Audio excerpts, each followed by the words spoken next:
for years, softened by time. I know what you've lost. I swallowed hard, but said nothing.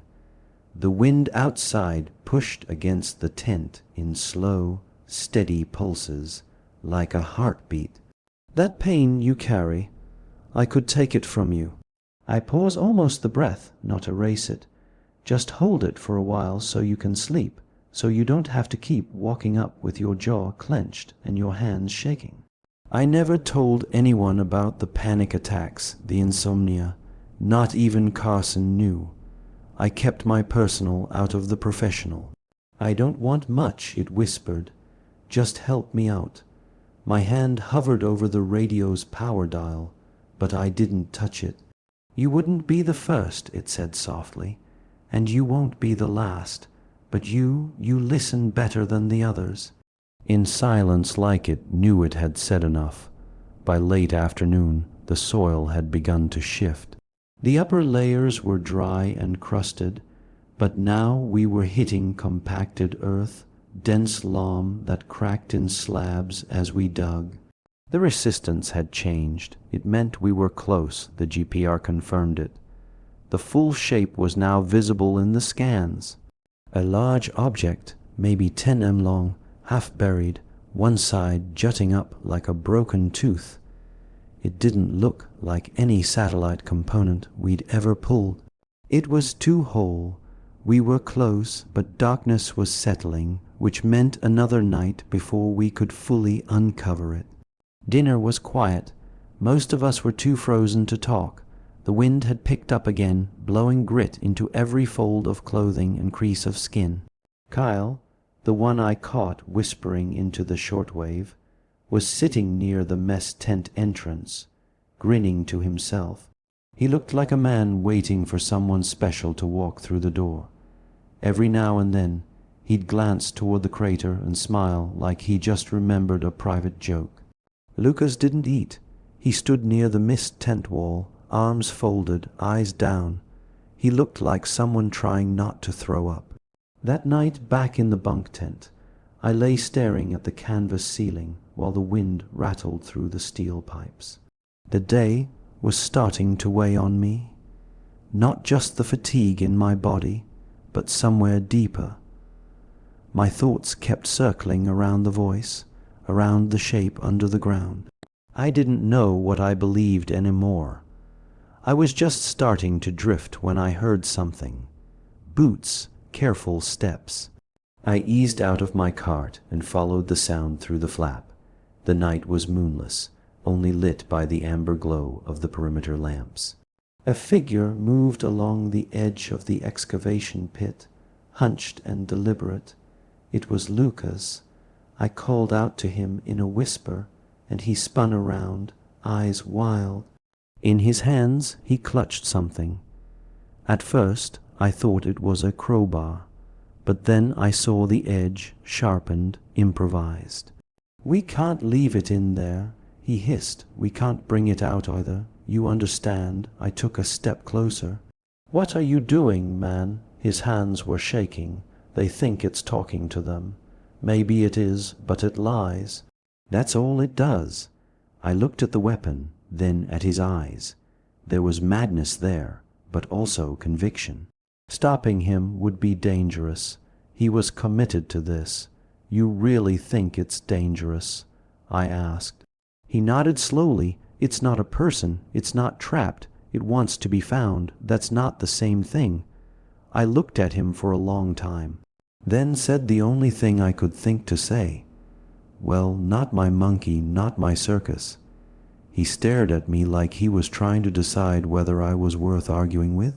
Then he turned and walked off into the dark down toward the edge of the crater. I didn't follow. I told myself I didn't care and went back to bed. The morning felt off before we even reached the crater. Lucas was nowhere to be found. He hadn't returned to his bunk, hadn't shown for breakfast. I figured he was laying low, maybe hiding out in the equipment truck until things blew over once we saw what he'd done. Or maybe he was ashamed I wasn't the only one tense. When we arrived at the site, we all stopped short. The crater looked wrong. The soil we'd fought against for days was now loose, uneven. It looked freshly turned. The marks from our excavation, careful layers carved out with heavy tools, were gone, replaced by an uneven, sunken sprawl, like the earth had shifted overnight. No one spoke until one of the new guys muttered, "Did a storm come through?" Another said, "No wind that strong last night." Carson didn't waste time on theories. "If it's loose, we'll count ourselves lucky," he said, slapping a glove against his thigh. "Let's get it done." We grabbed shovels and picks. No need for the power now. The ground peeled away like dry skin. Only a few minutes in, someone hit something solid. It wasn't just another scorch fragment or support strut. It was smooth, rounded, a faint gleam under the grit. We worked around it carefully, clearing layer by layer until the shape came into view. A long curve, then another. The lines connected, forming a capsule or pod, fused into the chunk of satellite fuselage we've been chasing all along. Except this didn't look like any satellite module we'd ever seen. The material caught light in strange ways, like it wasn't one surface, but several folded into each other. Parts of it looked engineered, ripped paneling, beveled edges, even what resembled cooling vents. But between those features were smooth, organic forms, soft iridescence beneath the grime, veined like tissue. You look at one corner and swear it was molded titanium. Blink and it was cartilage. It was seamless almost. Then someone pointed it out. A faint line running along the side of the structure about 4 ft long, thin as a wire shadow. "A seam, it's not latched," someone said, hushed. The air felt still. We didn't open it, not yet. We just stared. And for the first time, I realized we were all hoping. It was empty. No one spoke at first. We just stared at the seam like it might blink back. Eventually, Carson stepped forward, brushing the dirt from his gloves. "We're too far out to wait for anyone," he said. "We open it, log it, report what we find." I glanced at him. That wasn't true. We had uplinks, emergency priority channels. If this was truly alien, or even just anomalous, a dozen agencies will be salivating to send a team. But Carson didn't want oversight. He wanted to see what was inside. Maybe it was valuable.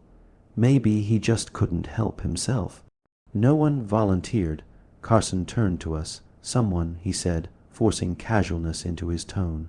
"It's probably empty." Might not even open, but the air said different, and so did the silence. No one moved. It was in defiance. It was in consensus. None of us were opening that thing. If he wanted it open, he'd have to do it himself. His jaw flexed.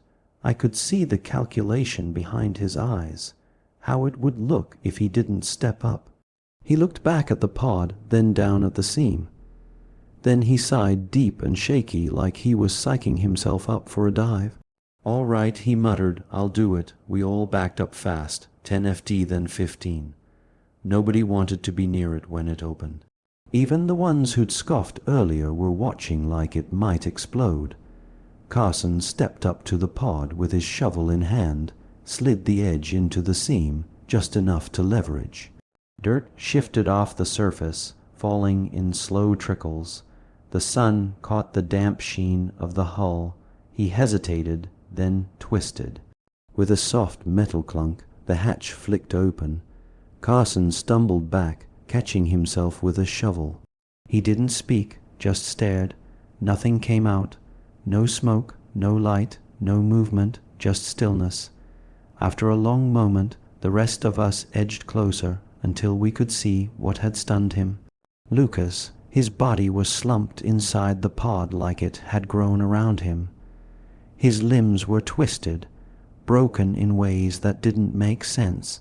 One arm was curled tight around his chest, the hand still clutching what looked like his makeshift weapon. No one spoke for a long time, confused by what this meant. Finally, I stepped forward. "I saw him last night," I said. My voice felt dry, foreign in my throat. "He was sneaking out, said he had to stop it, that we weren't taking it seriously." Someone asked what I meant.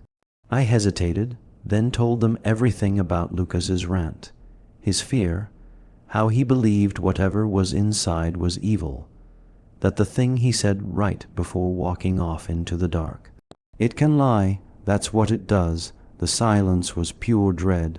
Lucas had gone down, thinking he could stop it. Maybe he thought it was a demon, or maybe he thought it was a test of faith. Either way, he tried to fight it and lost. But that wasn't what made my stomach drop. What made it worse was the realization we all arrived at silently, almost in sync. Whatever had been trapped inside that pod was no longer there. It had escaped. Every word it said to us, every promise had been a lie to get out. And Kyle, who'd always been the most eager to dig, to defend it, to whisper into dead radios, now looked like the air had been sucked out of him. His mouth opened once, then again, but it told me no one answered. Carson didn't even pretend to report what really happened. He stood a few paces from the pod, pale and shaking, and keyed the sat blink. "The site is compromised," he said.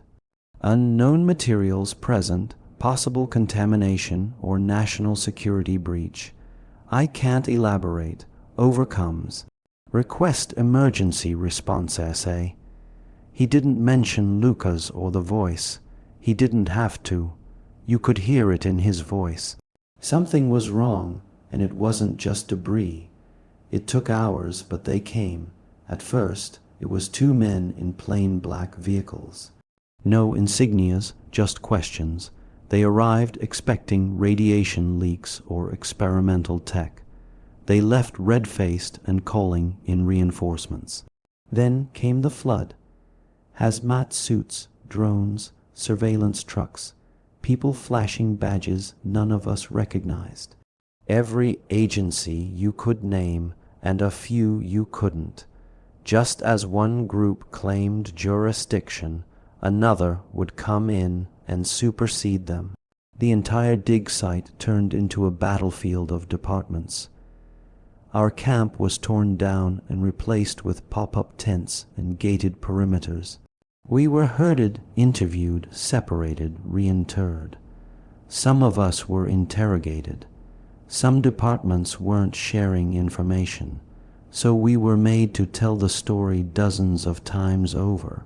Only after exhaustive checks, psych evaluations, chemical swabs, hours of surveillance footage, did they seem to accept that we were just workers. We'd been caught in something much larger. They didn't thank us. They gave us papers to sign, heavy NDA. We were told we'd be monitored indefinitely. Whatever we saw didn't happen. Lucas died in a ground collapse. There was no pod, no transmission, no voice. We were put on planes and sent home one by one. I haven't seen Kyle since. Carson's number is disconnected. A few of the others still answer texts, but no one talks about what happened. And me, I moved, switched jobs, different name on the ID badge now. Still work remote sites, nothing satellite related. I thought if I kept moving, kept my head down, maybe I could forget. But sometimes in the quiet hours just before sleep, I wonder what was it? What had been locked in that pod, twisting its voice to match what we needed to hear? What had waited in the dirt, whispered promises, manipulated a team of hardened workers until it was free? And more than that, what now? Because it's out there and it's spent a very, very long time learning how to lie.